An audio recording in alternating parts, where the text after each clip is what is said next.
You are watching SABC News live from Johannesburg. Your headlines this hour. 8 of the 14 SANDF soldiers killed in the eastern DRC are being buried in various parts of Limpopo, Free State and Northwest. 5 are being laid to rest today and 2 will be buried tomorrow. This kind of large influx is really the first time in many years for Burundi. The last one was in the early 2000s. So everyone is overwhelmed, the government, but also the humanitarian actors in the country. Escalating violence in the Eastern Democratic Republic of Congo is putting a strain on neighboring Burundi. You have reported a case to the Hawks. They don't give you an update. They delay in finalization of the investigation. You can lodge a complaint to us. The Directorate for Priority Crime Investigations, Judge Malisela Lekhodi, has revealed that the majority of misconduct cases stem from KwaZulu-Natal, Gauteng and the Eastern Cape.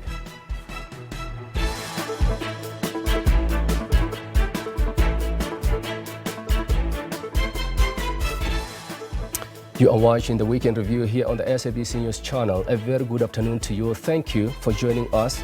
For the next 2 hours, we'll be reviewing some of the biggest stories of the week, including the live coverage of some of the funeral services for the fallen soldiers who gave their lives in the line of duty. Today, we stand together as a nation to honor their bravery, their sacrifice, and their unwavering commitment to protecting our freedoms in the continent. Trust the SABC News to keep you updated on those proceedings. My name is Mariketa Mhlave, and as always, it's wonderful to have you with us.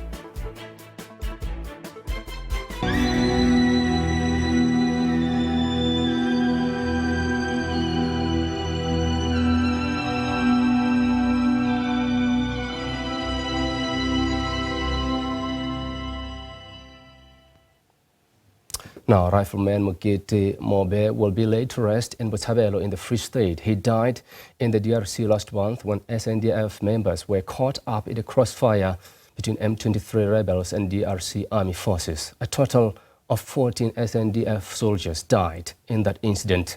Let's cross to Kamogelo Sikwi for more on this. Very good afternoon to you, Kamogelo. How is Rifleman Mokete Mobe being honored today?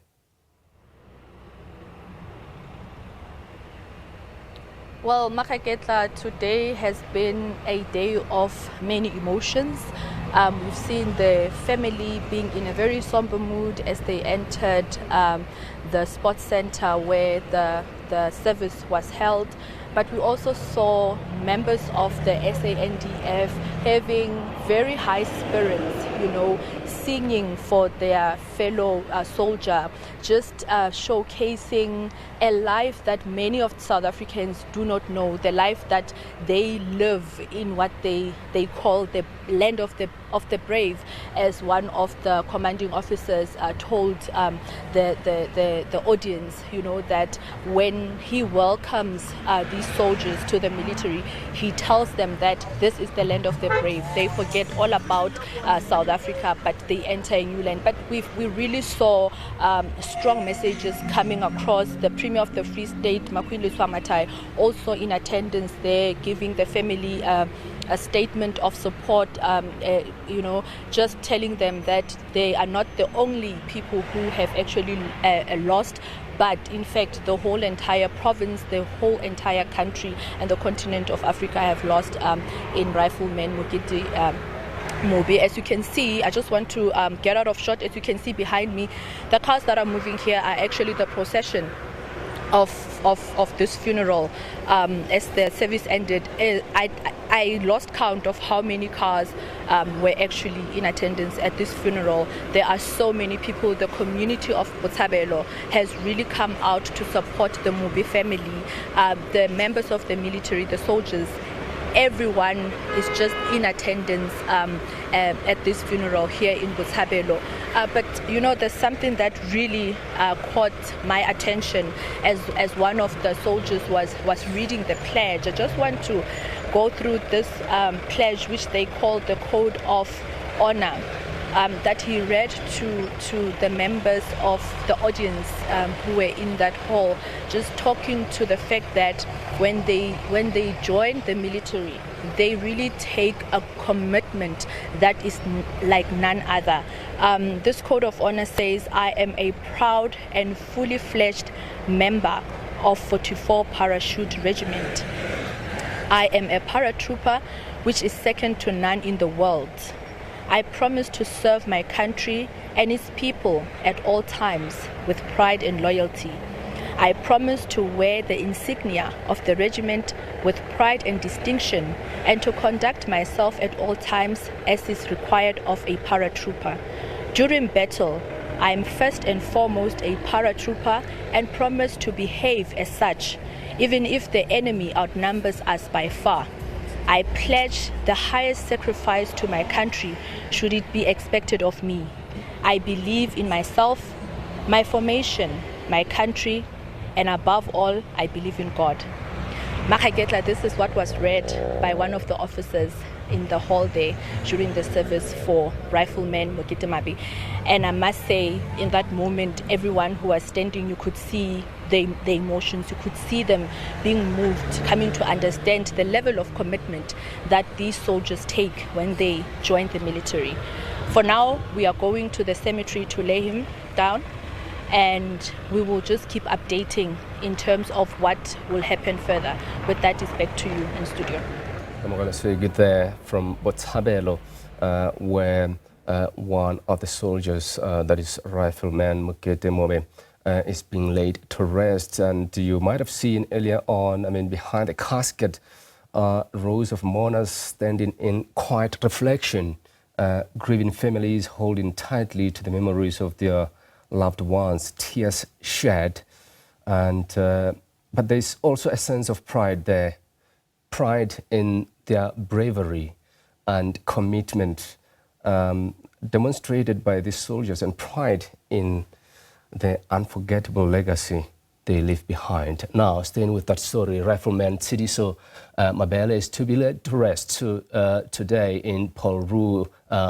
The 31-year-old soldier is among 14 SNDF members who died in the DRC last month. SABC News reporter Ishmael Mudibia has more on this. Funeral of Rifleman Tsidiso Andris Mabele, 30-year-old who died in January in DRC as a member of the South African Defence Force on a mission by the United Nations to provide peace in that trouble-torn part of Africa.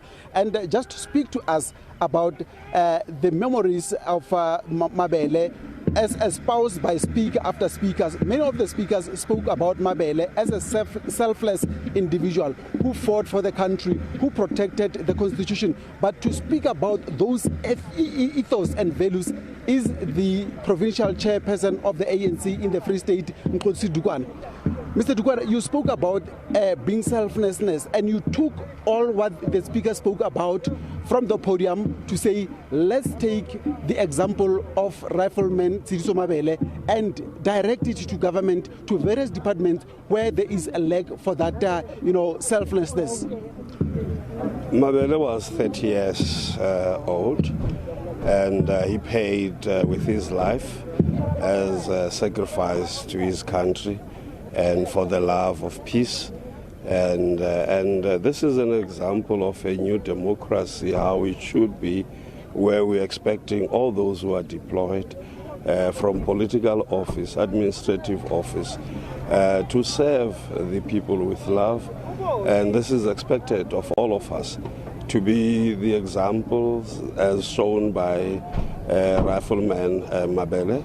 And we hope that our people, wherever they are, whatever they do, should learn from this selfless service to the country and to the constitution of the country, where people are treated with dignity, where people are treated with love, empathy, and an understanding, especially in these difficult times where life is very difficult for many people, and we're expecting government should be of service to them.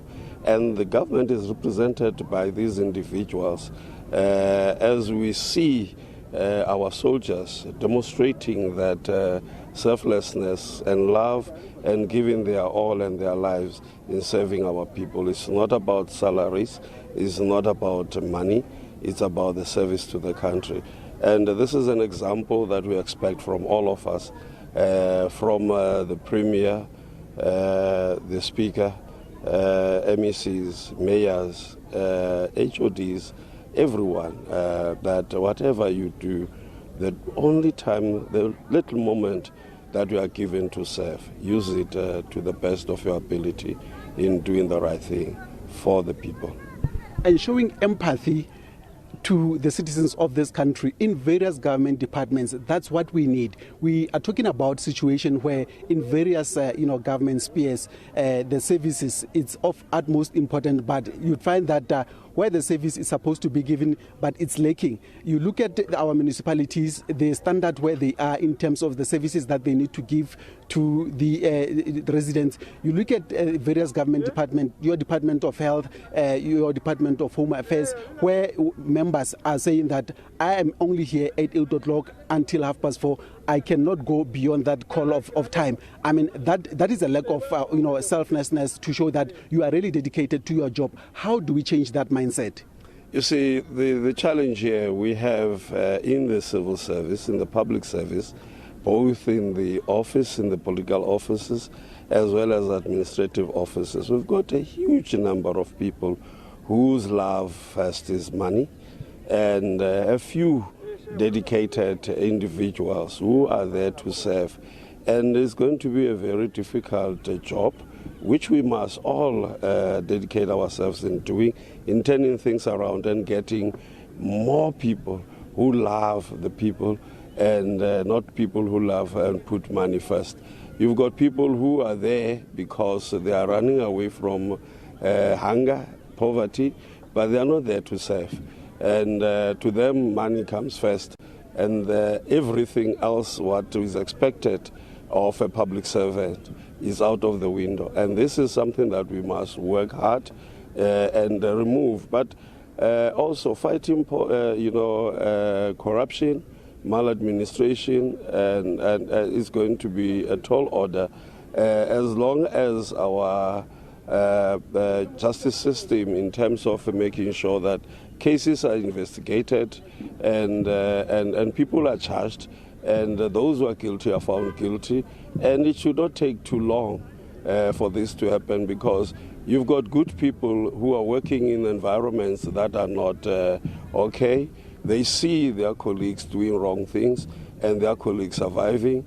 And after some time, people think this is the right thing to do, and they end up doing wrong things. Very good people turning out to be bad because the bad have not been punished for the wrongs that they are doing.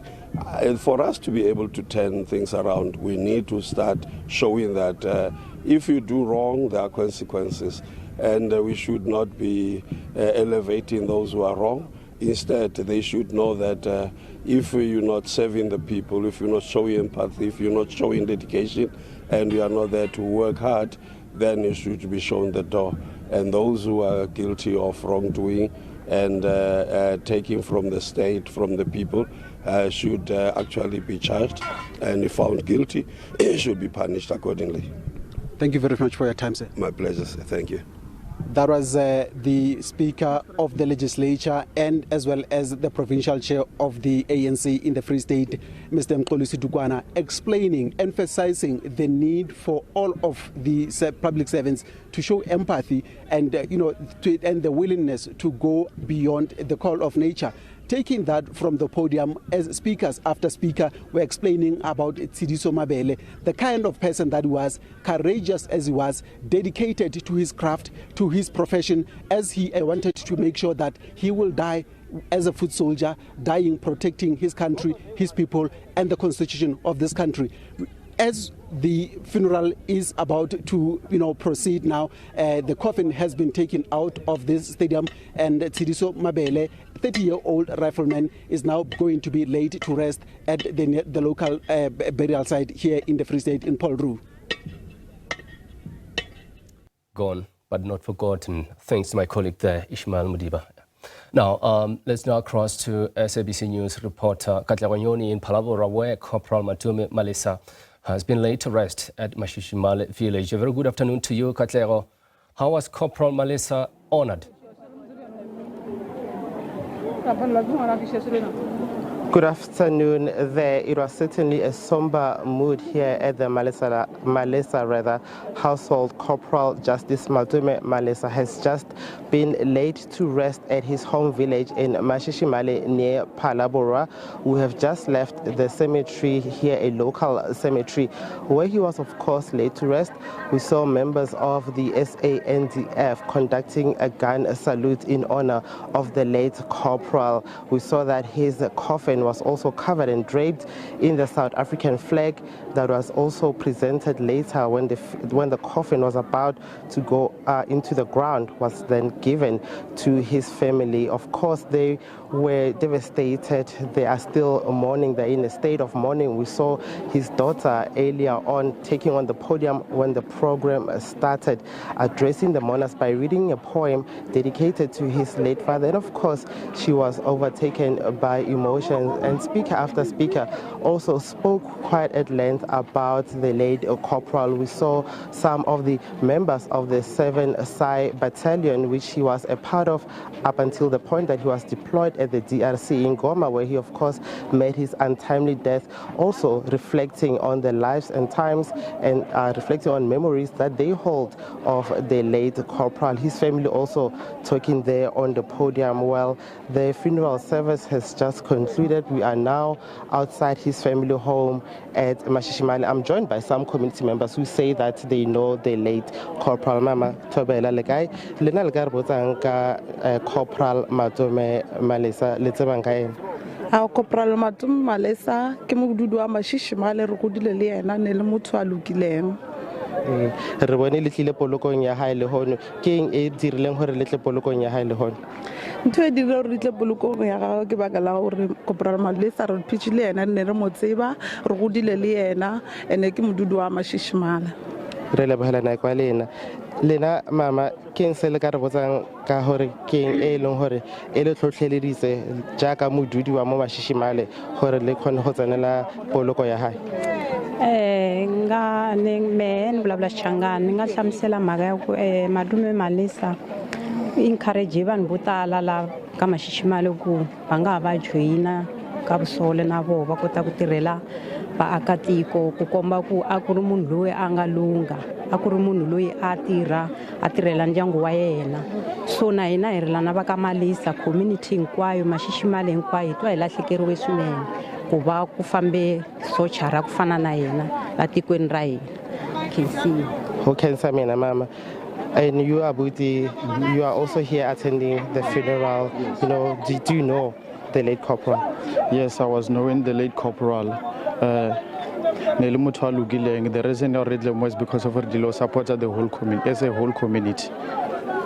Thank you very much for your time. These are some community members echoing statements that they knew the late corporal. One lady there saying that he encouraged the members of the community to join the SANDF. Well, of course, he has been laid to rest today in Mashishimale. 4 other members of SANDF have also been laid to rest in Limpopo. Tomorrow, 2 more SANDF members will be laid to rest in the province.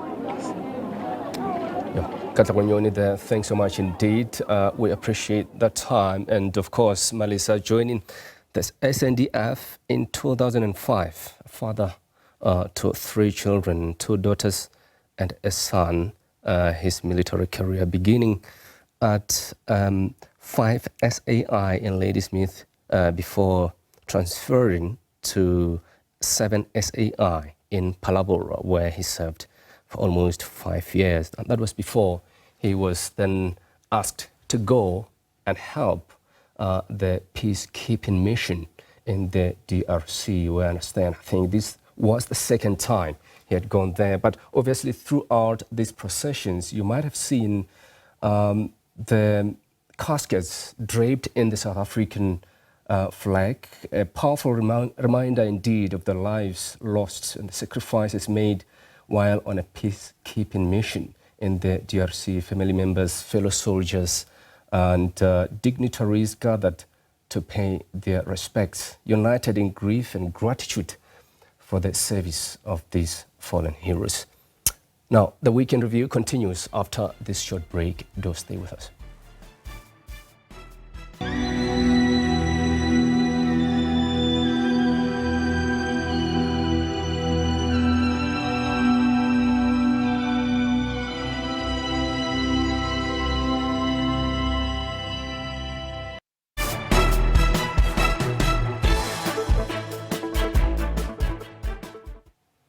Welcome back, and thanks for staying with the Weekend Review. Now, parents in the Tembisi-Lehani municipality in Mpumalanga have expressed concern about the impact of load reduction on teaching and studying time. They raised the issue during a ceremony to honor the top 10 learners of the class of 2024, as well as to recognize the top 5 performing schools in the municipality and the best circuit. Our reporter, Comfort Masombuka, has details. A sense of jubilation, ululation and singing filled the village villa at Zaken in Mpumalanga as educators, parents, dignitaries celebrated the top 10 achievers of class of 2024 matriculants for their hard work. The executive mayor of the Tembisi-Lehani municipality, Lisija Dikgale, says the aim is to encourage the local learners on their educational journey. We're going to make this municipality a center of academic excellence. The awards are part and parcel of encouraging young people and that they must work hard so that they can be celebrated by their community, their parents, their teachers. At the same time, we will then give them some important rewards that will make it easier for them when they arrive at university to start from a very strong footing moving forward, which will assist them to achieve their academic objectives. Parents who came to receive the awards on behalf of their young ones are concerned that the service delivery issues could have a negative impact on teaching and learning at the local schools. The challenges that our children are facing in today's on the municipalities is that there's a water crisis problem. Children have to come early, they have to release them early from their school so that they say that they don't have water and the toilet are not flushing, etc., etc., etc. In Kwaggafontein is the electricity. We've got a problem with the electricity with our municipality. They must just sort out the problem with electricity so that our kids can be able to study. The best performing local circuit and top 5 best performing schools were also acknowledged. Today I was encouraged by my sister. She studied hard and I've learned that hard work comes with good results. So now I'm encouraged to study hard too so that I can be one of those top achievers. The main aim is for every single community member to empower themselves academically. For SABC News, I'm Comfort Masombuka, Enzakeni, Mpumalanga. Now, the Directorate for Priority Crime Investigations charge says the bulk of misconduct cases reported are from KwaZulu-Natal, Gauteng and the Eastern Cape. The DPCI charge's mandate is to conduct investigations into complaints received from members of the public regarding the serious and unlawful infringement of their rights caused by an investigation conducted by the Hawks. The DPCI, headed by Justice Francis Lukhodi, was in KwaZulu-Natal to raise awareness on the mandate of the office. The DPCI Judge Ombudsman was established in 2013 as an independent unit within the South African Police Services. Like the Independent Police Investigative Directorate, the DPCI Judge is tasked with investigating complaints against members of South Africa's elite criminal investigation unit, known as the Hawks. In 2024, the Hawks reported that they were working on more than 18,000 high-profile cases around the country. They are tasked with combating national priority offences. However, DPCI Judge says members of the Hawks can also lay complaints regarding political interference with investigations. You have reported a case to the Hawks. They don't give you an update. They delay in finalization of the investigation. You can lodge a complaint to us. But it's not only limited to those people. It could well be that it is a suspect who complains that the police, the Hawks, as they were investigating a case against that person, they did not conduct themselves properly. The Hawks say they work closely with the DPCI judge, as most of the cases are in KwaZulu-Natal. Because all of the cases that they conduct, where they conduct the investigation, they usually interface with us. So I think that the judge has indicated that he chose this province because he understands that most of the cases appear to be coming from this province. But it can be understood because at times where you have got a lot of cases, I think that there will be a number of complaints. Community policing forums have welcomed the initiative to educate communities on what to do if they feel their rights have been infringed by the Hawks. Obviously, our interest as the CPF has been to call on all departments and components of the South African Police Services to be coming to the community so that the communities are aware of what they're doing and how they must participate in assisting them. But also the cloud and call that we've had is to also create a baseline on how can they, as the Hawks and the DPCI, protect those who come to as whistleblowers. The DPCI judge will be conducting awareness campaigns around the country. I'm Nonhlakanipho Makwaza for SABC News in Durban.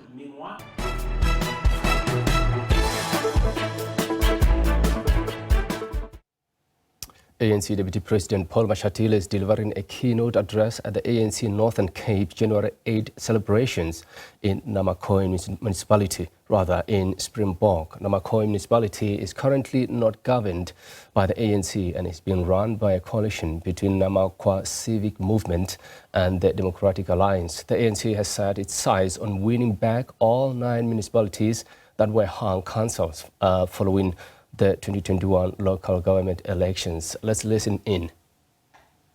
Who are present here with us, Comrade Mefilwe, Mutsweni Tsipani, they've all been introduced to you.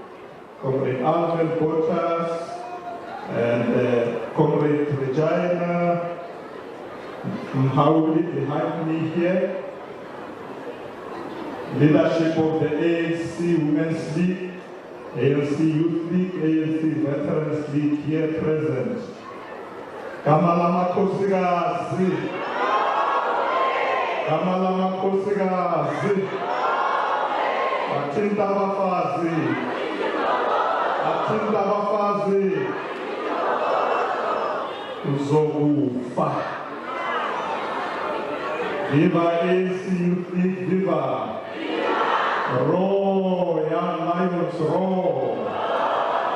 Roar, young lions, roar. Viva ANC Veterans League, viva. Viva ANC Veterans League, viva. We recognize amongst us this afternoon the traditional leadership who are here with us, Khosi Toto, Khosi Tahanyani, Khosi Itumele, and Khosi Bareki. We also recognize the Nama leaders who are here present.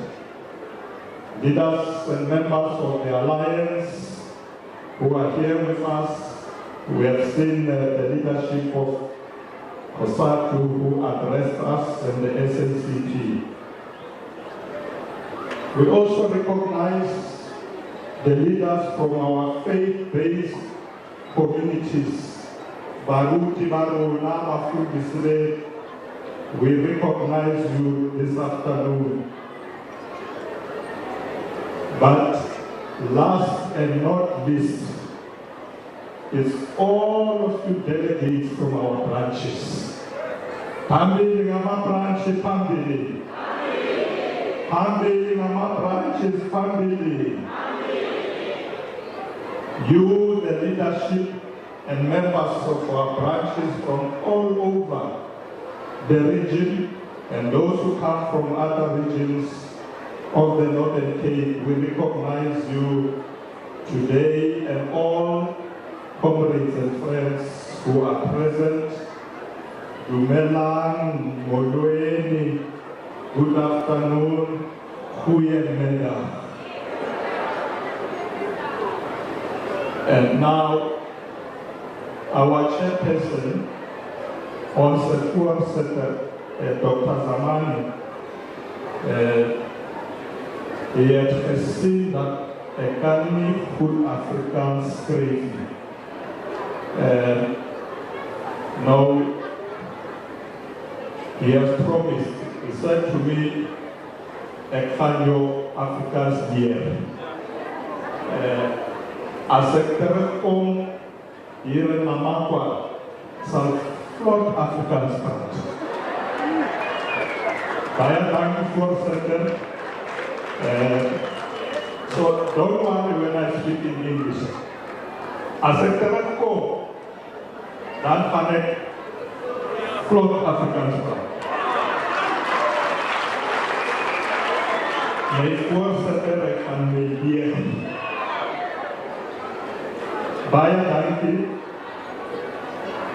Program Director, it is with great humility that I stand before you today as we celebrate this significant milestone in the journey of our nation and our organization, the African National Congress. This celebration serves as a timely moment to emphasize and highlight the priorities outlined in the January 8 statement presented by our President, Comrade Cyril Ramaphosa, when we were in Cape Town in Khayelitsha to celebrate the 130 years of the ANC. This rally provides a vital opportunity for us to engage directly with society on critical issues that affect their lives and hamper their hopes. We do this as a way of embracing the ANC's commitment to collaborating with our communities for a brighter future. The ANC is an organization of the people and must always remain connected with the people.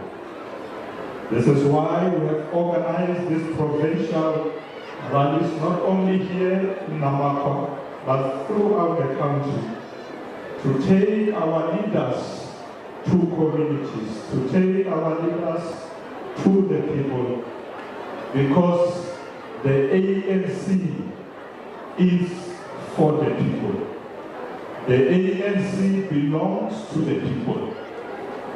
ANC Kiama.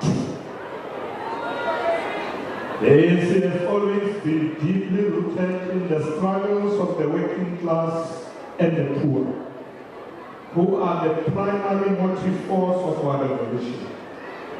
We remain at the helm of social transformation, championing the fight against poverty, unemployment, and inequality. The ANC manifesto to us this past election of 2024 made a commitment that the ANC will address the cost of living by lowering food prices and exempting essential items from VAT, amongst other things. It is therefore, Program Director, for these reasons that the Cabinet postponed the tabling of the budget 2025 on Wednesday. We did so to allow ourselves to have more time to look at how we're going to fund this budget without increasing a burden on poor people. The budget has to find a way to strike a balance between the objectives of the public, the expansion of the economy, and the maintenance of fiscal stability. So that's what we're going to do. We are not running away. We're going to come back on the 12th of March to present a budget that we will be convinced will be accepted by all.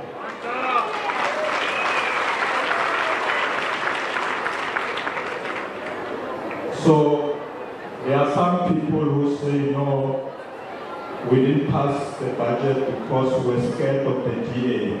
No, it is us, the ANC, who wants to relook at the budget again. It is us. On Saturday, 12th of March, we will present a budget that is going to serve all of you, especially the poor people. We will, Program Director, continue to prioritize the needs and ambitions of our people. We will not make decisions that will cause us to lose progress accomplished since the beginning of our democracy. We've made a lot of progress and we must continue to go forward.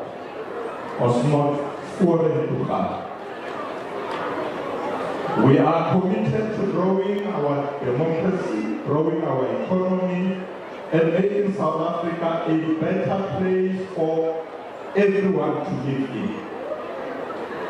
Comrades, as we gather here in the beautiful Northern Cape province, we are reminded of the resilience and strength of our people.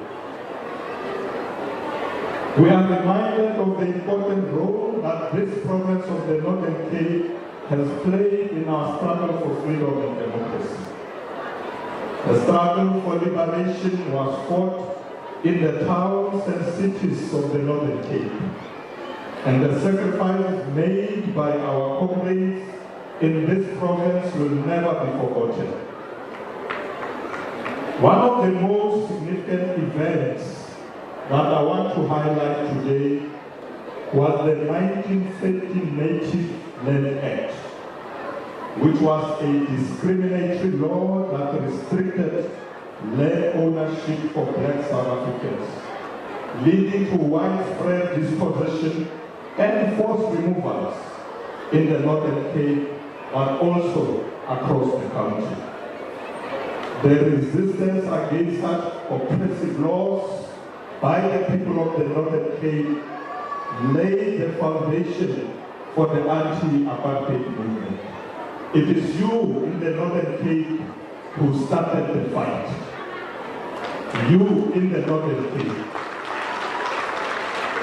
The rest of the country followed on your footsteps, and that gave us an opportunity to have a very strong anti-apartheid movement. The political historic significance of the Northern Cape province lies in its contribution in the fight against apartheid and eventually the establishment of the democratic South Africa. We thank you, the people of the Northern Cape, for the democracy we have today.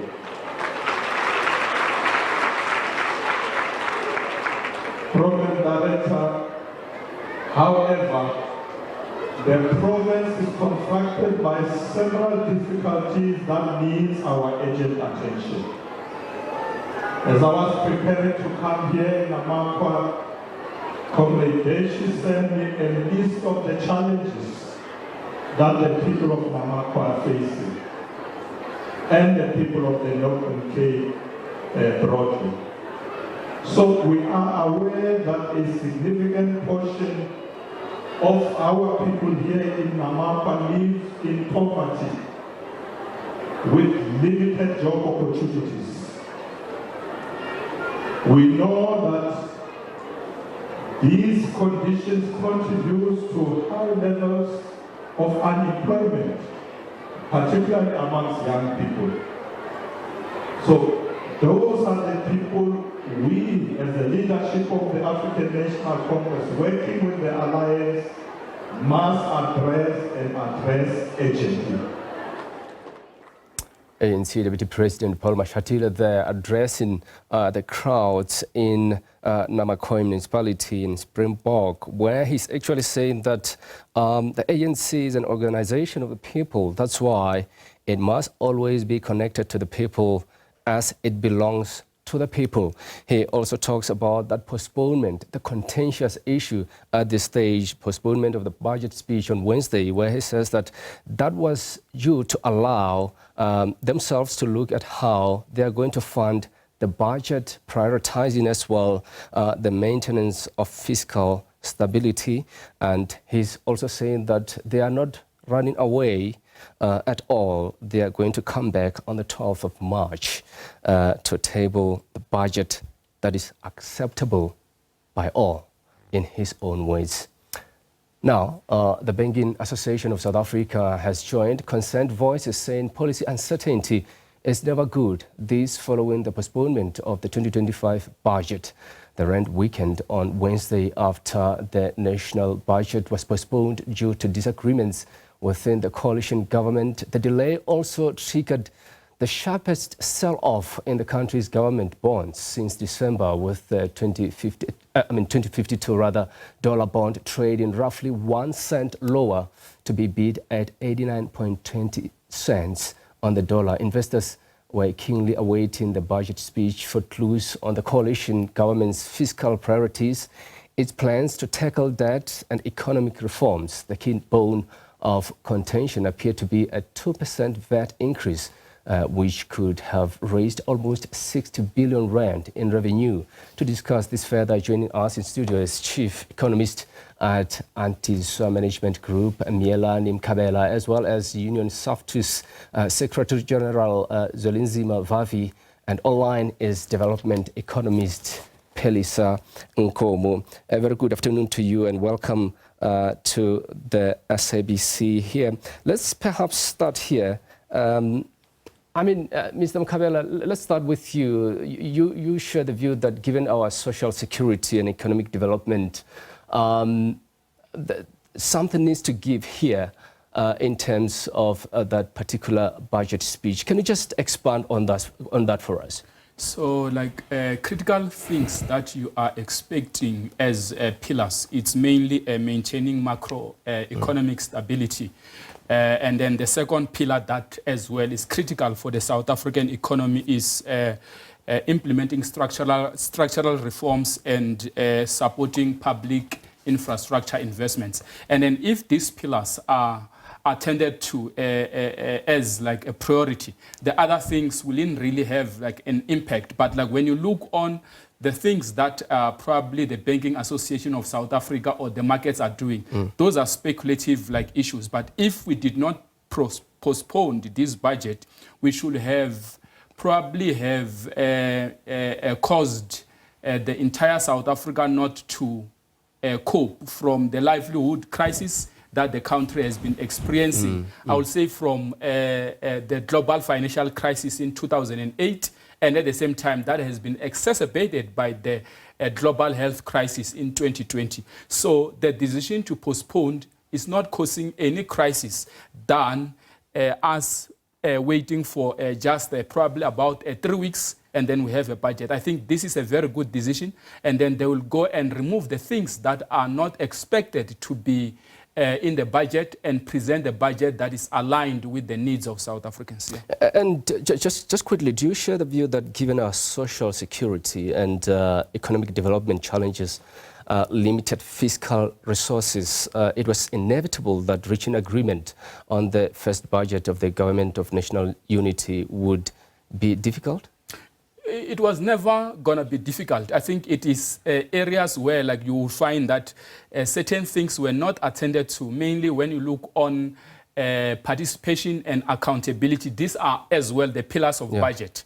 So for a budget to be designed, they have to look on participation. So where people involved in the participation of such, mainly the proposition of VAT increase. I think that is the proposition that takes the whole country outside of agreement, because whether it's people that are aligned with the ANC, the people that are in the DA, and the people that are in other opposition parties, they don't want that VAT increase, with an understanding that post-2020 or just immediately after the global health crisis, you will have find that corporate tax has been reduced. And then the structure of the South African revenue collection is dependent on personal tax and VAT. Personal tax...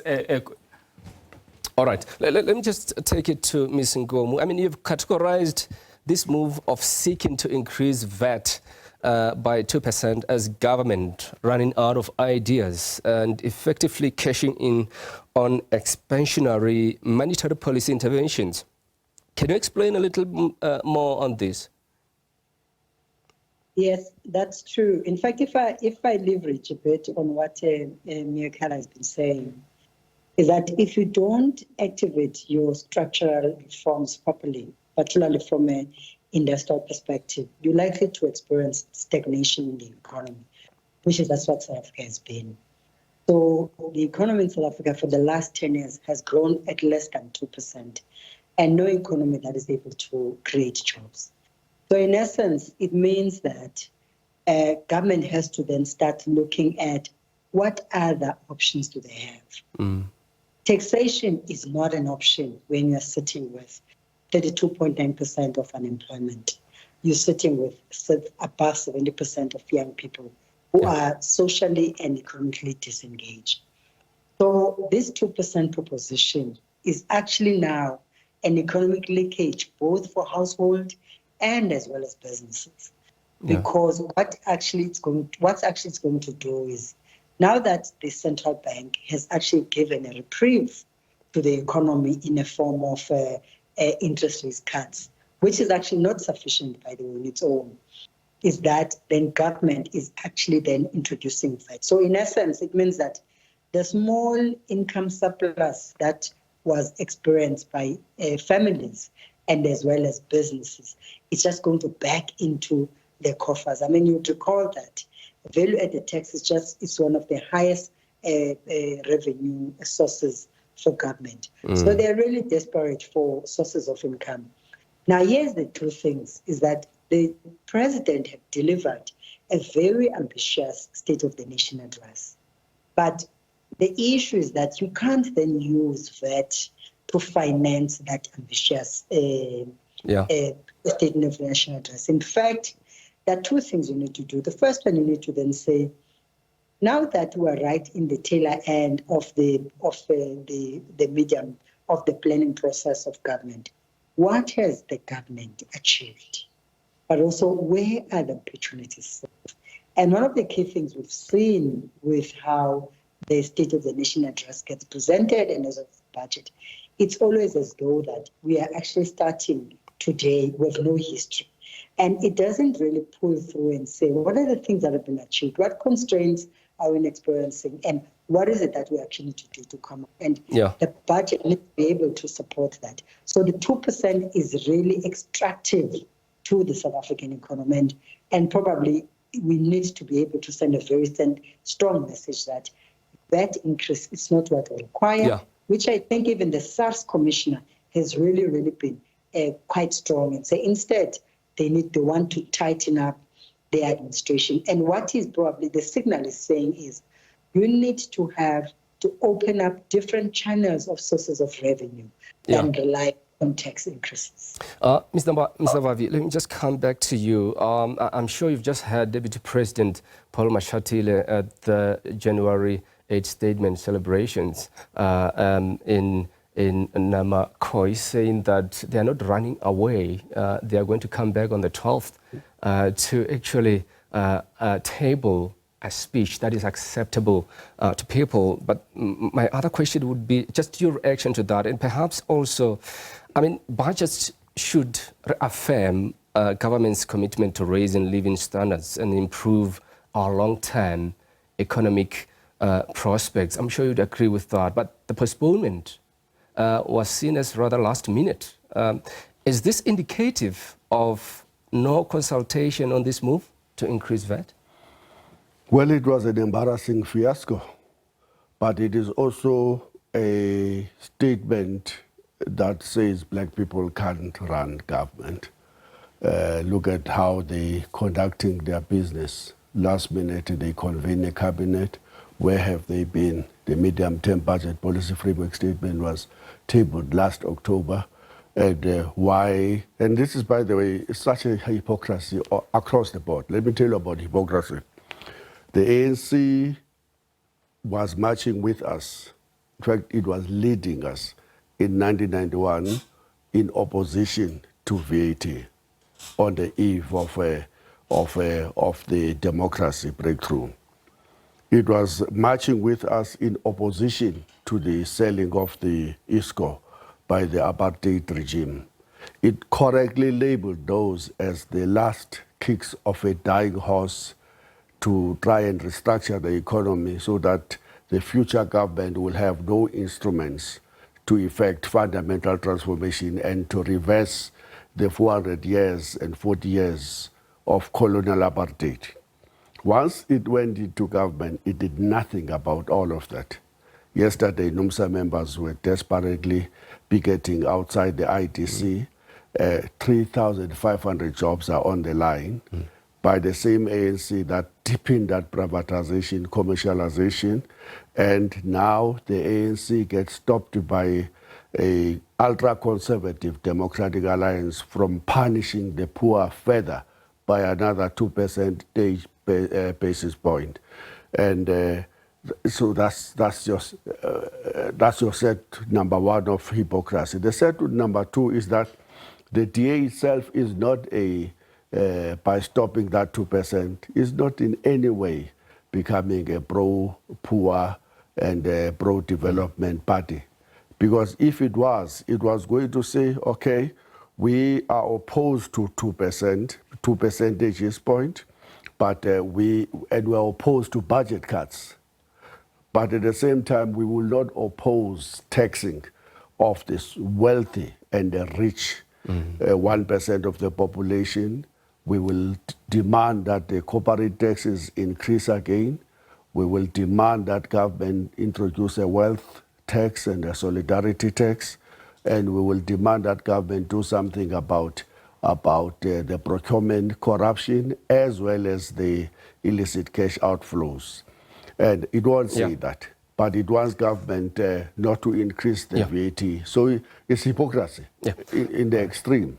All right, and the explanation, Mr. Mkhabela, for wanting to raise VAT by 2% was to fund public sector wage increases for civil servants. The minister says they thoroughly examined alternatives to raising the VAT rate and the policy trade-offs involved. Do you think there was enough probing done here?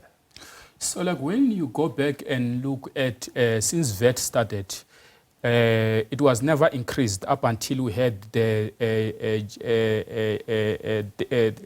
Davis Tax Committee that came with propositions, and Malusi Gigawa increased tax VAT in 2018 budget. And when you look at that budget speech and the budget speech that has been presented as that has been postponed, almost the things that are in the 2018 budget speech and the things that are propositions or narrations seconding the addition to VAT are similarly the same. And I can say it is lack of critical and analytical thinking in terms of planning for government. I think that is something that the government is struggling with, coming up with better sources of getting enough revenue. But I think in the main, it's for these 30 years, I think the government should have focused in expanding the economy by maybe 20 to 30%, and then that could have reduced unemployment. And when you reduce unemployment, on the other side, you are getting enough revenue because you have more companies to take corporate tax, you will get more personal tax, and then you will get as well VAT because that goes for personal and corporates. And I think it is where the government is struggling. Whoever needs to lead South Africa needs to expand this economy with not less than 30%. And if that is not done, unemployment will continue to rise. The surplus that they want to meet, they will never achieve as well. Let's bring Ms. Gomu in. The minister said increases to corporate and personal income taxes would generate substantially less revenue while potentially harming economic growth and job creation. Do you agree with this view? And if so or not, why?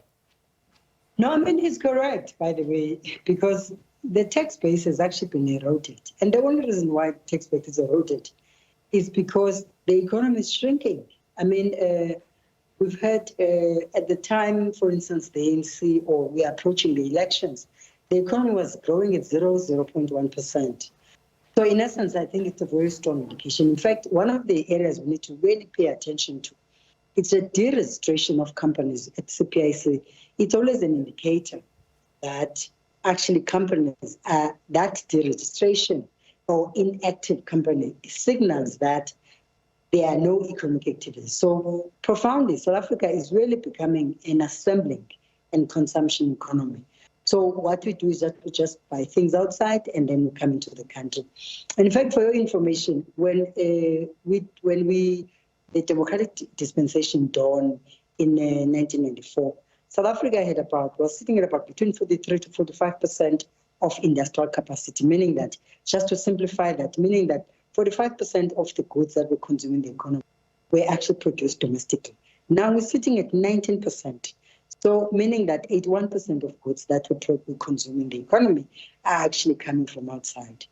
And part of it has to do with the fact that we've really been quite linear in how we deal with structural transformation. I don't think we've woken up into the understanding that, in fact, how economics work and the planning, you need all the confluence of variables to be dealt with at the same time. So let's just make an example. So there are 5 critical instruments that drive a productive structure. The first one is skills development. I mean, the skills development component, even though status have been established, but you're actually not saying that. We're not seeing South Africa drawing a dividend, an economic dividend, particularly from the investment on the skills fund. And we need to evaluate exactly where we are. The second one is access to land. We're seeing a lot more of an economic migration where people are leaving their homes and coming to the cities looking for jobs, meaning that we've not been able to activate very well small, medium enterprises as well as rural enterprises. The third one is access to finance, which is the biggest enabler to make it sure that when everyone else has put together different things, they're able to be supported. The other one is product development, right? South Africans are no longer innovative. And I think for a number of reasons. I think, look, the first one is access to finance. But also the other one is that there's an open practice that when people are coming up with new ideas in this economy, ideas get stolen or they get implemented. Now, that's very discouraging for entrepreneurs. In fact, the pattern we're seeing is that people who now are starting to registering their intellectual properties outside of South Africa. And by the way, it's a loss for South Africa from an industrial perspective. But also it means that we don't have very strong mechanisms. There's something that the minister has actually introduced, which I thought it was good, where they're introducing something called unsolicited proposals or unsolicited ideas. And it's something that a lot of entrepreneurs have really been calling for. But of course, we need to ask, what are the objectives around that? So the key question is that, so we need the economic cluster to be a lot more watertight, coordinated, so that they present a lot more stronger economic architecture. I think for now, as long as there's a polarized thinking in how we develop this economy, we'll actually erode the tax base even a lot more further, including both from an income and as well as corporate.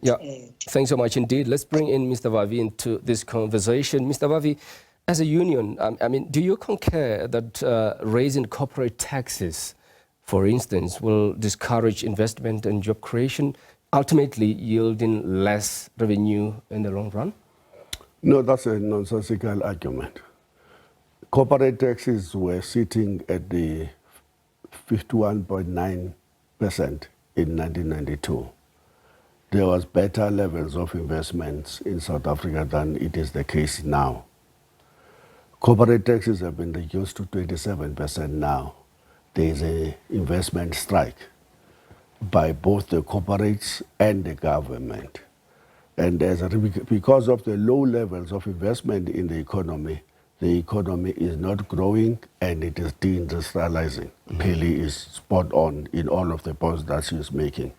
So this is a political choice they have made, that they will rather punish the poor to fund their own development and solve the crisis of capitalism on the backs of the poor. They have many choices to pursue when it comes to raising revenue in this budget. They had an option of corporate taxes. They have an option of improving efficiency in the collection of the taxes, as pointed out by the Commissioner of Tax, which he says amount to 700 billion rands that can be saved. There was an option of stopping illicit cash outflows that amount to 1.6 trillion rands according to the latest United Nations report. There was an option of stopping procurement fraud, which devour up to 40% of our procurement budget, and some within the Treasury are estimating that we're losing up to 700 billion rands if we were to stop that fraud. There was an option of ensuring that we put to an end to corporate tax dodging schemes exposed by Dennis Davis when he conducted a tax investigation. Lots of options. They will ignore all of those that will hurt the rich, perhaps because they are now the rich, perhaps because they are also now the business billionaires. They're focusing on punishing the poor because they know that the VAT is a regressive tax system that will hurt more the poor. Pelisiwe is pointing out correctly that already as we speak, the VAT makes larger contribution to the tax revenue in South Africa. They want to make that even worse, whilst the rich is saved by the government that is making a false claim in Namakwaland that they are pursuing a pro-poor development strategy. That's just a nonsense. It's not backed by any empirical evidence. Thanks so much indeed for sharing your thoughts to three of you. Thank you to our panelists, as Chief Economist at Anti-Swa Management Group, Mielani Mkabela, as well as the Union SAFTU's Secretary General Zolinzi Mavavi, and online as Development Economist Pelisa Nkomo. We greatly appreciate your time indeed.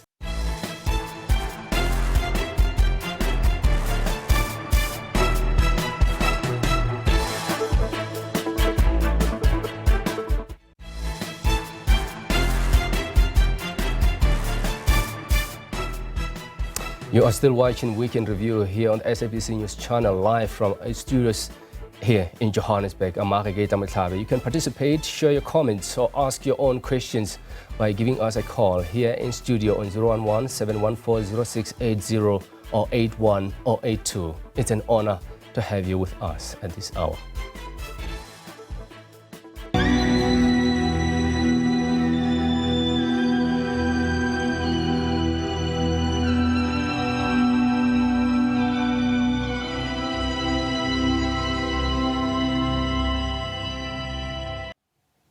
Now, Lance Bombardier, Itumeleng McDonald Moreo, one of the 14 members who lost their lives in the DRC in January, will be laid to rest in Mahikeng. Moreo was a member of 4 Artillery Regiment.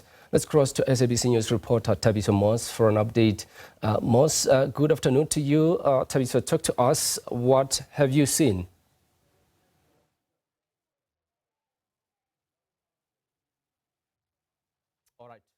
That's a package compiled by my colleague Thabiso Moss. Let's take you to what he had to give us earlier on. Of course, this after 6,953 53 people were killed in South Africa in 3 months. Rather, that's a mistake.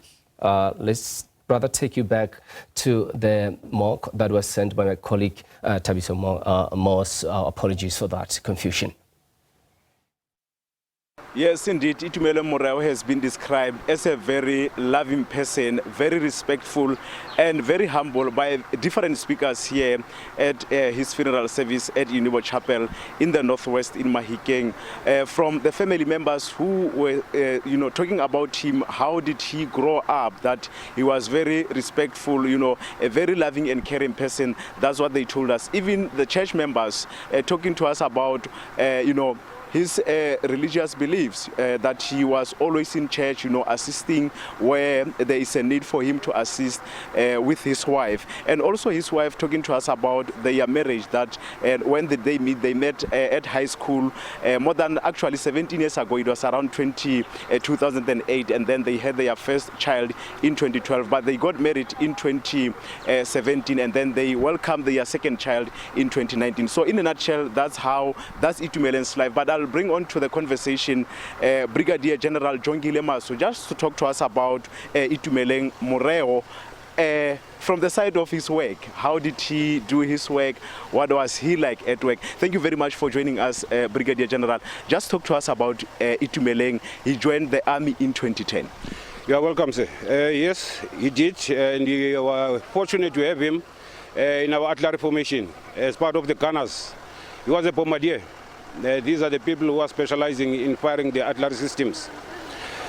He was on his second stint in the DRC deployment as part of the peacekeeping mission in the DRC. So yes, he was part of us, and we really miss him. And family members have taken turns describing him as a very respectful person, very loving and caring person. In terms of his work, his dedication to his work. His traits, as described by his family, were actually evident in the workplace as well.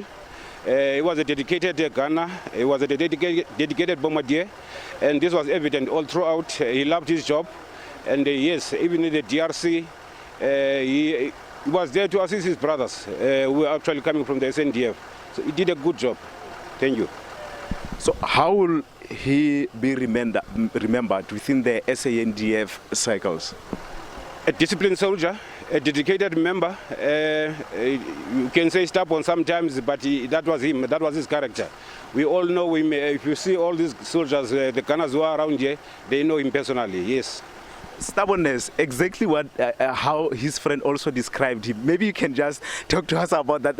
Were there any moments where his character he was true to his word?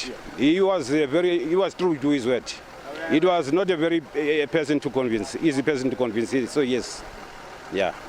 Thank you very much. That's Brigadier Jongile Masu talking to us about Itumeleng Moreo, talking about his dedication at his work. You'll remember that he joined the army in 2010. He last saw his family in December last year. This was his second deployment in DRC, as Brigadier has just alluded to that fact, talking to us about also his character, that he was very stubborn sometimes. That's how his friend also described him.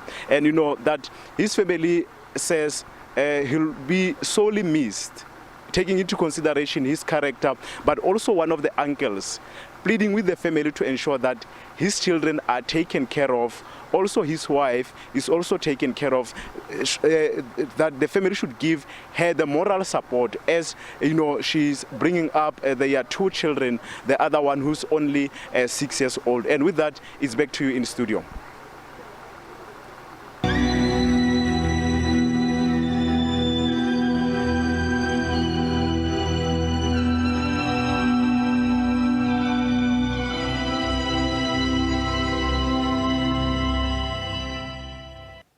Moving on to these, 6,953 people were killed in South Africa in the 3 months between October and December last year. That's 757 fewer murders than the same period in 2023, releasing third quarter crime statistics.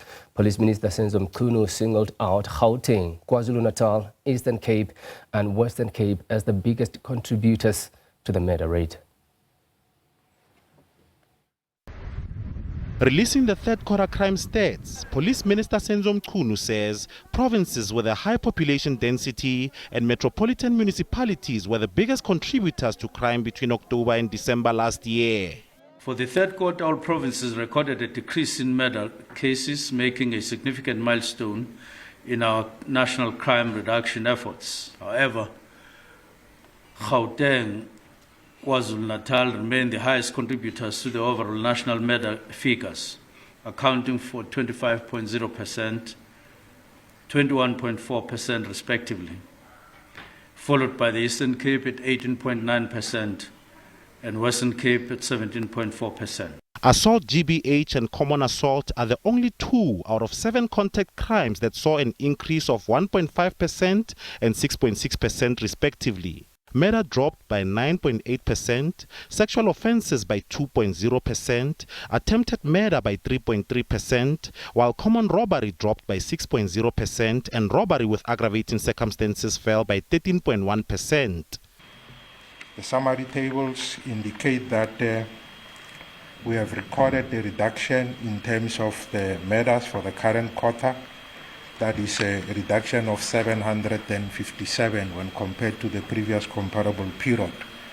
And one thing that I would also like to mention is that this is the highest decrease in terms of the murders since the lifting of the lockdown restriction across all the quarters. The sexual offences category saw a mixed bag of results. Rape cases saw a 3.3% drop, sexual assault increased by 3.5%, while attempted sexual offences dropped by 3.2%. There's no increase recorded in subcategories of robbery aggravated crimes. Carjacking dropped by 19.5%, robbery residential by 1.6%, robbery non-residential decreased by 21.3%. As in the per capita for the rapes, the province with the highest rapes was the province of the Eastern Cape. Eastern Cape, as you might have noticed, it was also the highest per capita in terms of the murder.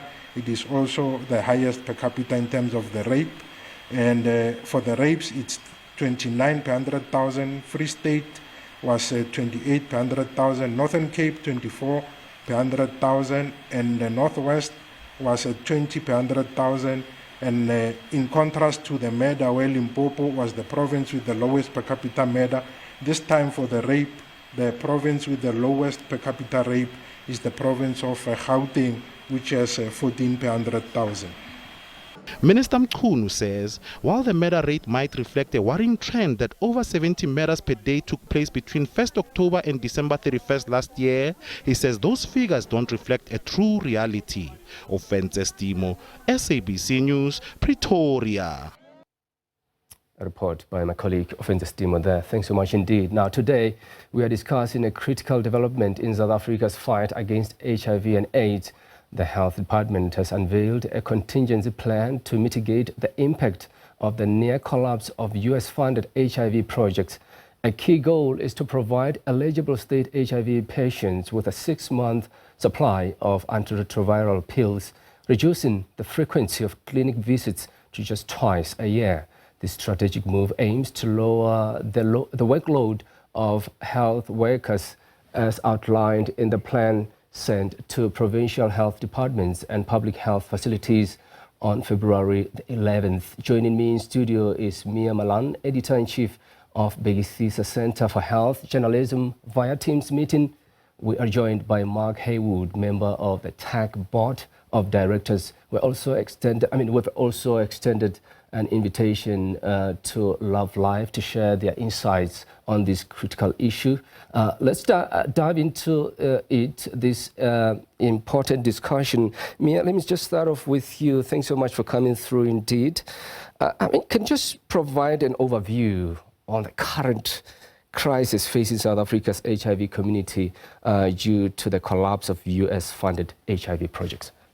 So at the end of February, when President Trump was inaugurated, shortly after that, there were orders for organizations funded through PEPFAR around the world, but now we're talking about South Africa, to stop work. So they had to stop everything that they were doing. You can't get the money that you get from PEPFAR directly if you're an NGO. It goes through two agencies, mainly USAID and CDC. CDC is the Centers for Disease Control and Prevention. So there's two different situations at the moment. Those who get their money through USAID, they are still closed down, even though they could apply for waivers. I'm not aware of any of them who have restarted. Those who get their money through the Centers for Disease Control, there was a court case that ordered President Trump to allow them to restart with their original projects. So they have restarted, but it's for a limited time. It's only a temporary order of the court. And even though they've started with their projects again, there are lots of fear and there's lots of self-censoring in how they communicate about it. Mark, let me come to you. I mean, Mia talks about a lot of fear amid these developments. Just from your view, how have the recent developments really affected the delivery of HIV treatment and services? And from the treatment action campaign's perspective, what have you observed? Well, these developments adversely, negatively affect delivery of HIV services. And, you know, South Africa's antiretroviral treatment program is in some ways a pride of the world. You know, there are 5.8 million people on treatment, but it's also a fragile system. And when you do something like this to it, you risk very, very serious damage. You know, to quantify what Mia was explaining to you, there are about 15,000 people who have been employed using funding from PEPFAR, from other US agencies. Almost all of those people, including 172 doctors, including nurses, including pharmacists, have been told and have stopped work. Many of them have had their positions suspended. Many of them have been retrenched. So there's, you know, we're looking at two things here. We're looking at the impact on the people who are playing a critical role in holding up our HIV/AIDS program, and we're looking at the impact on people living with HIV who are dependent upon the smooth functioning of the program. I'd also say that it affects critical non-governmental organizations. As you mentioned in your introduction, I'm still on the board of directors of the Treatment Action Campaign. The Treatment Action Campaign runs an award-winning program called Richidze, which monitors clinics to make sure that people are getting their medicines, to make sure that there's accurate information. They monitor about 500 clinics, and that has been critical to the success of the program. TAC last week had to put about 150 people on suspension, basically. We've been told to cease work, and therefore that program has ceased. It has had a knock-on effect onto the Treatment Action Campaign's kind of central organization, and is probably the biggest threat to the life of the TAC now in its 26 years of existence. So I don't think we can underestimate or understate the damage that this is doing in South Africa. Yeah, I'm sure you'd agree with Mark on that. But I mean, let's talk about your thoughts on Health Department's plan to provide eligible HIV patients with a 6-month supply of antiretroviral pills. Do you think this will effectively reduce the workload of health workers? So the reason why there's a plan like that, and the difference between giving someone the antiretroviral treatment for 6 months and 3 months, is that the health worker burden would be reduced, so they don't have to return to the clinic so often. But that doesn't mean this can start overnight, because there are lots of things that need to be in place. You could imagine that pharmacies need to be able to order enough medicine to give that to people. And of course, it's not all people who's going to get it. It's people who qualify, people who doctors feel are stable and will take their treatment, every day like they should. So there are contracts that would need to be adjusted.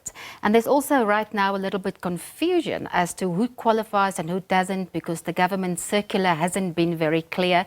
I understand that they will reissue a circular that's clearer in the coming week or so. They also plan to redeploy workers. And, Mark mentioned the workers. So in the HIV program, according according to the health department, there's about 270,000 health workers and about 15,000. So about 5% of them, according to the health department, are sponsored by PEPFAR. But what NGOs so often say, and organizations like the TAC that Mark is involved with, is that it may sound like 5% of workers, but they contribute far more than the 5%. They're the reason that health workers in government clinics can, in fact, attend to other diseases. The other thing is President Trump has when there were waivers issued, he said no prevention is allowed to take place. So he has a big problem with things like anti-HIV pills for people with who are HIV negative, who drink medicine not to get HIV, or voluntary male circumcision. So those programs, even though some of those CDC-funded programs have restarted, as Marcus mentioned, can you imagine you are now fired or suspended and said, go home, you can't work for us. Now you have a letter and say you can come back. That takes time to put in place, and it takes money. It's easier to break something down than to build it up again. Indeed. And Mark, from your experience, how do you think this approach will impact treatment adherence and viral suppression among HIV patients? Well, it will impact. It will negatively impact adherence, and it will negatively impact viral suppression because it's negatively impacting the healthcare system. So, if people living with HIV who are on treatment find that they can't get access to treatment for the reasons that Mia has explained, the time it takes to reorganize the system, and we know that there are people already in those circumstances, you cannot afford with HIV treatment to stop taking your treatment. The moment you stop taking your treatment, the virus begins to replicate again, to bounce back. The risks of resistance building up begin to increase. So, sadly, we're not monitoring it at the moment. And again, this is one of the, if you like, the side effects of what Trump has done to us, is that with the TAC activists, with this clinic monitoring program, that was our eyes and ears at the clinic level. That was our ability to see what was going on. Suddenly, we've been forced to close our eyes. We are trying to find new ways to make sure that we gather that information, to make sure that we have kind of warning systems to protect this program. But everybody is in disarray, and we're in disarray at the same time as many people are just feeling demoralized. Because, as has been said, many of the people who have lost their jobs are the kind of institutional memory. They are researchers, they're clinicians who've been doing this for decades in certain instances. So it's serious. It's hard. We can't at this moment say quantify it, but we do know it's a problem. The other thing I would say is it's come at a time when already we have lost about 1 million people who were on treatment, who are now what's called lost to care. And we've just started a new campaign to try to get those people back onto treatment when this has happened. So those are the challenges that we face. All right. And let me just follow up on that, Mark. I mean, the reduction in clinic visits, how do you think that will impact or affect the HIV community, particularly young people, in terms of accessing HIV services and support? Well, it will negatively affect people. Long-term, for those people who are already on treatment, long-term adherence, as we all know, is very difficult. It's important to go to the clinic. It's important to get your medicines, but it's also often important to speak to a nurse or speak to a doctor. It's important to make sure that the medicines are working. So it will.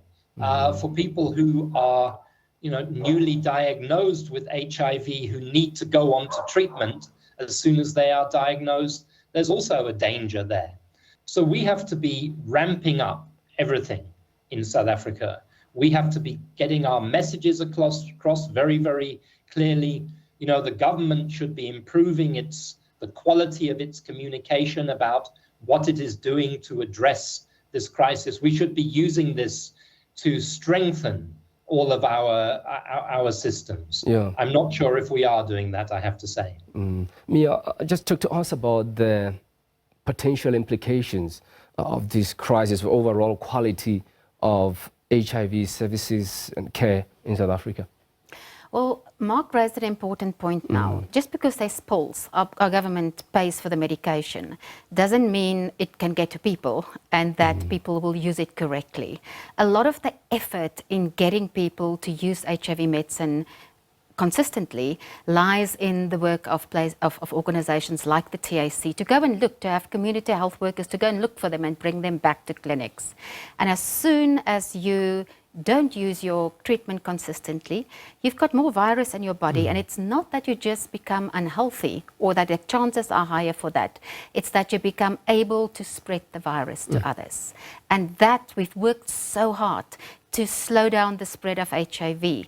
And we're 5 years away from a goal, a UN goal, to say, let's try and end AIDS as a global health threat.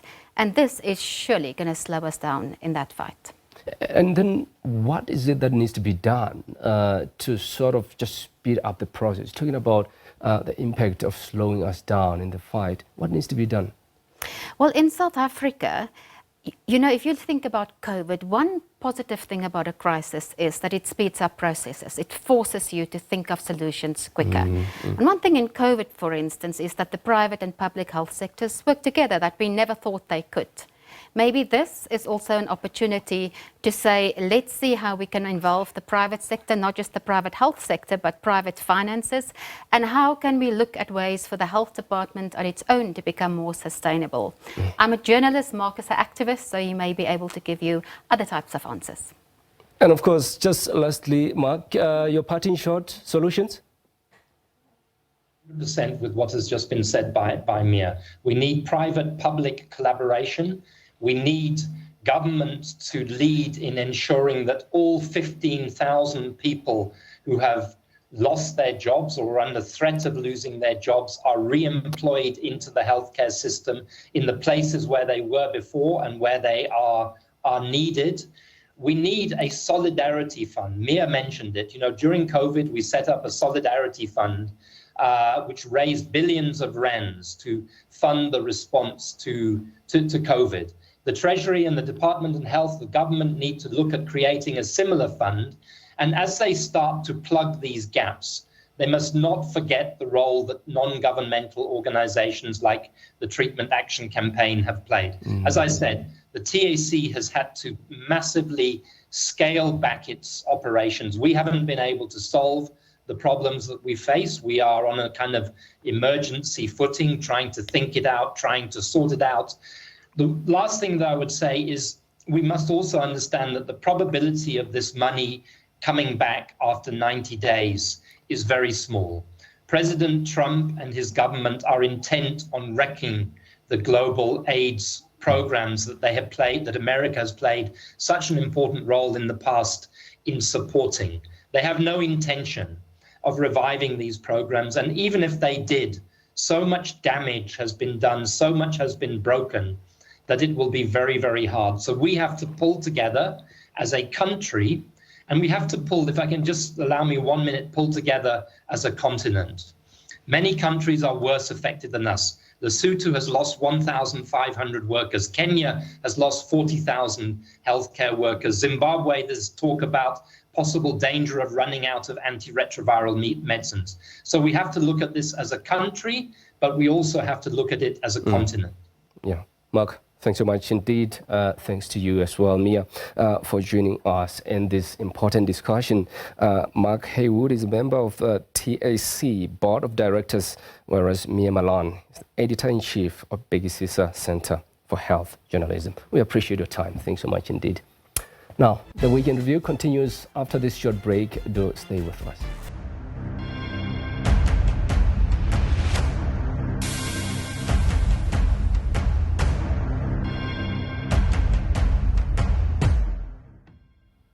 Welcome back and thanks for staying with the Weekend Review. International Relations and Cooperation Minister Ronald Lamola has hailed the G20 Foreign Affairs Ministers meeting as historic. Lamola briefed the media following the gathering by international envoys from the world's influential economies who have been discussing several global issues. This comes as the world is battling with multiple challenges from geopolitical tensions to climate change, inequality and poverty. International Relations and Cooperation Minister Ronald Lamolle once again sought to clarify that the Americans did not boycott the two-day gathering. I have repeatedly answered this question that they have not boycotted the South African G20. What has happened is that Mr. Rubio, who is my counterpart from the US, has stated that he will not attend, and you are aware of the reasons that he has stated. But they have still delegated somebody at a particular level to attend. And in this meeting, we had the charge d'affaires from the USA mission or embassy in South Africa, Ms. Dana Brown, who participated on behalf of the USA. The G20 top diplomats are concerned about the instability in certain parts of the world. Stressed that the ongoing conflicts across the globe are detrimental to economic development and the attainment of SDGs.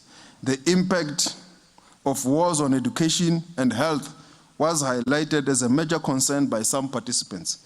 To this end, sustainable investments in conflict prevention and peace building was underscored.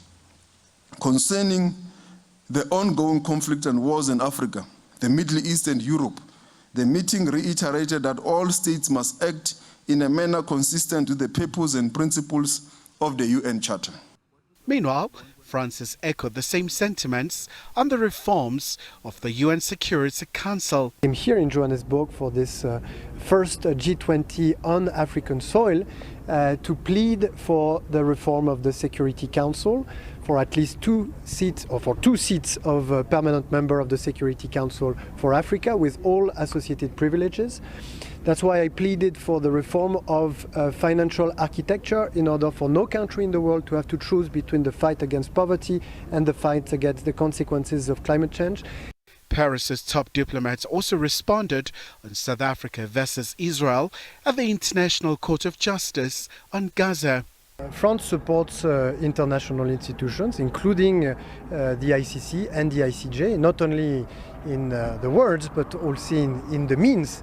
We're among the most important fund providers to those institutions that play a very important role in enforcing international law, and that work independently, and that should be able to, or that should keep working independently. South Africa's G20 presidency has also received support from key partners in the continent. We are very excited to be supporting South Africa, representing Africa actually in the G20. Very, very important for us. We are the knowledge partner for the African Union. We are the knowledge partner for the South Africa in their own chairmanship of this G20. Very, very exciting. Because at this point in time, there are many issues. There are issues of debt, which is exceeding $1.1 trillion for Africa alone, and the payment of interest is way above $100 billion every year. We are also having issues of access to concessional financing. We are having issues of climate change. And the climate change at this point in time is actually costing Africa 5% of GDP. Now, the G20 finance ministers will meet later in Cape Town this month. Kailihle Khumalo, SABC News, Johannesburg. And my colleague Kailihle Khumalo just had him there in that package. He joins us now to give us a wrap of the summit. A very good afternoon to you, Kailihle. What has been the main outcomes of the G20 in relation to foreign affairs? Well, obviously, Makaketla, it's an array of issues. As you know, that this happened in a very untenable time where the globe is battling with all these issues, you know, from climate change to the geopolitical tensions, the conflicts between Russia and Ukraine, but also the situation in the Middle East as well, in the eastern parts of Congo, the Sahel. So you have all these conflicts all over the world.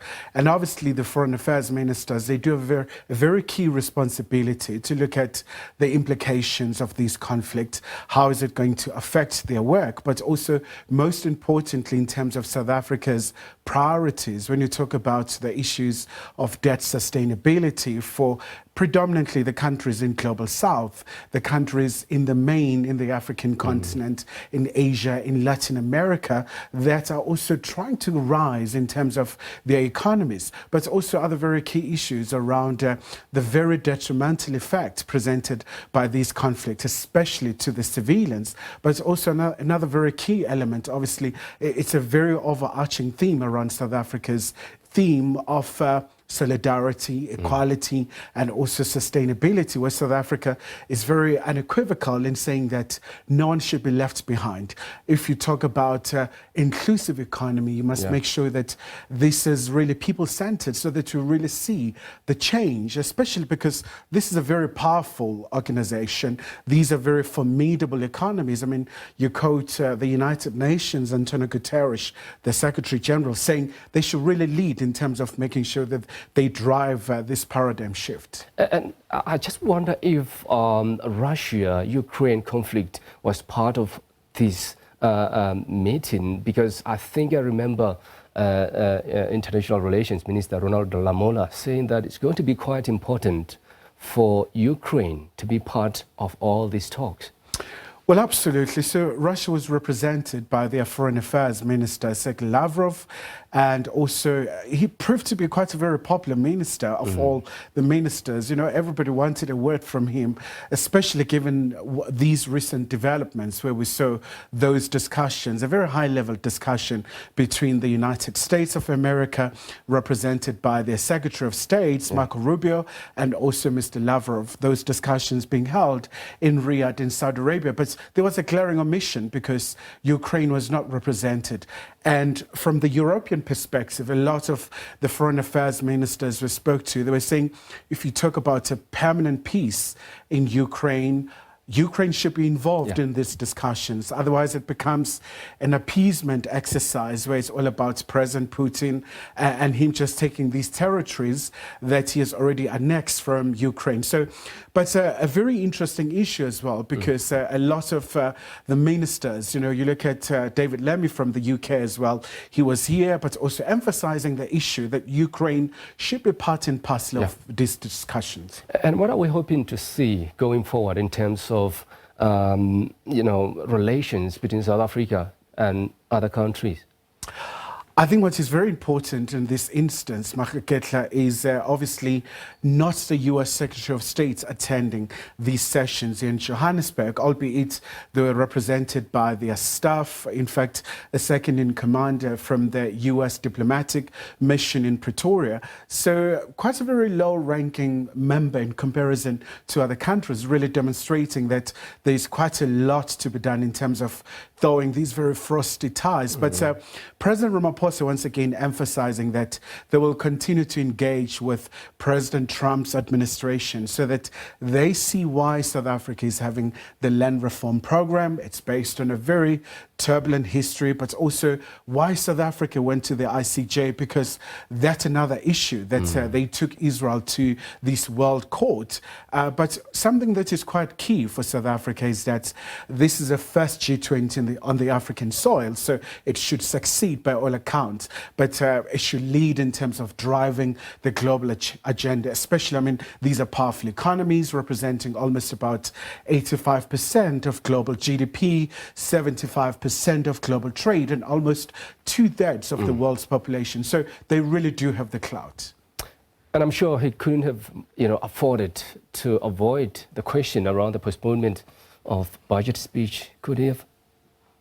Well, absolutely, Makaketla. There was a point where the president really had a doorstop with the journalist where this issue came, that if you have a postponement of the budget, but look, the president said, look, these things do happen, especially where you do have a coalition government, where there will be contentious issues, but saying that, look, come the 12th of March, the budget speech will be addressed, but also making sure that they do cater for the needs of South Africans, but also making sure that all the parties who are really part of this grand coalition, they're really just their interest are taken into account. But also, most importantly, for South Africa, it was an opportunity as well to showcased the country, the beauty of South Africa, where quite a number of hotels were really taken by these powerful leaders, and also just a representation as well of the international organizations. I mean, you had the deputy of Antonio Guterres, the deputy of the Secretary General of the United Nations. You also had the World Trade Organization head, Ms. Ngozi from Nigeria. So it was a fairly well attended two-day meeting, and quite a very important one for South Africa, where they say it's been fairly productive, and they do look forward to now the Ministers of Finance leg that will be held in a couple of days in Cape Town. And any indication on how we begin to enhance bilateral cooperation and addressing regional issues of mutual concern as the countries who took part in this year's G20? So it's been quite a very interesting one, Makaketla, because some of the countries who attended are non-G20 members, but they were invited by South Africa. For example, we just had a chat with the Nigerian Foreign Affairs Minister. They also want to be part of the G20, especially given the very significance. I mean, if you talk about Africa's powerful economies, South Africa, Nigeria, almost they always draw comparisons like you know, when you talk about the European context, almost like France and Europe of Africa, something to that effect. But quite a lot of countries really are looking for answers in terms of the G20 to really make sure that they succeed in terms of the global cooperation, in terms of tackling a number of issues around climate change. But obviously, these are some of the issues that are running collision with the priorities of Trump's administration. And the US is still a very significant player, but from what you've seen from all those who attended, they seem to be very supportive of South Africa's agenda. If you talk about harnessing of the critical minerals, processing them right here in our shores, as opposed to the old colonial pattern of pit to port. So a lot of them, they say, well, it's high time we see this happening. Issues around, for example, addressing the debt sustainability. A number of countries are battling with that issue, where the exorbitant repayment loans, it's a big issue, especially for the countries in the global south, where they're calling for the restructuring, for the reforms of the financial architecture. It's something as well that is supported by the UN boss, Makaketla. Kaya, thanks so much indeed. We appreciate it. That was our reporter, Kaya Kumalo, here in studio. Now, the Weekend Review continues after this short break. Do stay with us.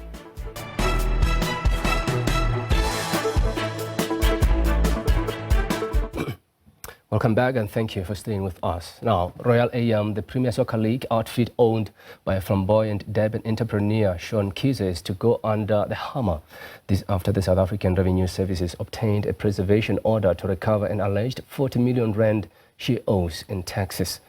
The club has been under curatorship, subsequently failing to fulfill its fixtures, leading to the PSL suspending all their matches. The club finished their debut season in the PSL in third position and also qualified for the CAF Confederation Cup. To help us figure out what could have gone wrong with this once promising team, we are joined by SABC sports commentator and an author of the book Politics of South African Football, Oshabeng Alpheus Gonyaditse. Oshabeng, a very good afternoon to you. Thanks so much for joining us here on the show. I mean, these are interesting developments as far as South African football is concerned. Firstly, tell us how the club came to be. Thanks, and good afternoon to you, Makaketla. Yes, indeed. The team began when they bought an existing team, an amateur team called Kings United. And in 2019, then they changed the name from Kings United to Real Kings. And as we will remember, in 2021, then they bought the PSL status of Bloemfontein and Celtic, which they bought lock, stock and barrel. And they moved the team to Durban to call it Royal AM, Royal Andile Mlisani. Basically, AM stands for the initials of the son, who effectively is the owner of the team. So basically, that's how they came to be. Now, do you think the club was run professionally? Were there signs that there was trouble with the club? It's a difficult one, unless if you go through their books. On paper, yes, they appear to have been run professionally because they were, since 2021, they played in the PSL. They were honoring fixtures, they were hosting matches, they were paying players. There was once a faux pas, though. I'm sure many of the viewers will remember that when they were paying the players match bonuses with cash, with television cameras, and I think thereafter then there were a lot of murmurs about whether that will not be seen to be some form of money laundering, and as far as I can remember, that was the only maybe little off step that they had over that period. However, generally, with regards to whether there were signs, I think they had problems like any other team in a professional space. Then later there were stories that they were paid, but then the technical team comprising the coach and his assistants were not paid. Nonetheless, they continued. But then the PSL ordered that they had to stop. So they are behind with about 5 or 6 matches. And there are also the Nedbank Cup, about 2 Nedbank Cup matches that they had not, played. So as to what the future holds for them, we are waiting we're watching the space. We are waiting if anyone will be interested to buy them, because it's not just about the matter that or the money that SARS will need, which in terms of the value of the team, and I think experts will probably still evaluate the team, but it will be far less than what they paid for Bloemfontein Celtics, for example. However, there probably will be other causal ramifications in terms of cost, because there will be players to pay. Do they have any other debts outside what we know? So those are the things that whoever will probably want to invest in them by buying them will have to look at. And do we know what's going to happen to those fixtures that were not played? You mentioned a number of them there. What's the way forward? The PSL has not given the guideline, except to say that at least we do now know with the Nedbank Cup that it probably, if they are not going to fulfill that fixture, probably PSL will get that. Milford, I think, is that the other team, and Skukuni United will probably have to play with each other to find the opponent for Mamelodi Sundowns at the quarterfinal stage. With regard to the other matches, the easy way out will probably for PSL then to scrap all their matches. A team that has not fulfilled the fixture will be docked 3 points, and the other team will then be awarded those 3 points. In other words, all the matches that they shall have not played, then those teams will probably be given those 3 points.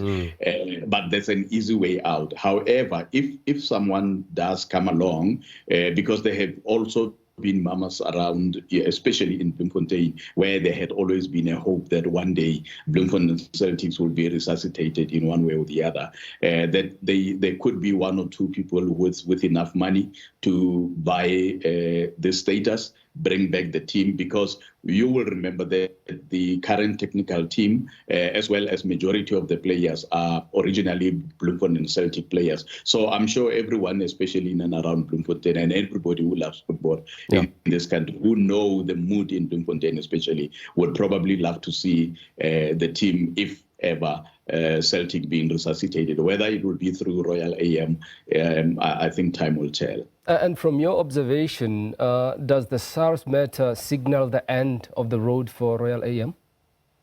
As a team, probably not. As the team belonging to Mpisane and Kize, probably yes.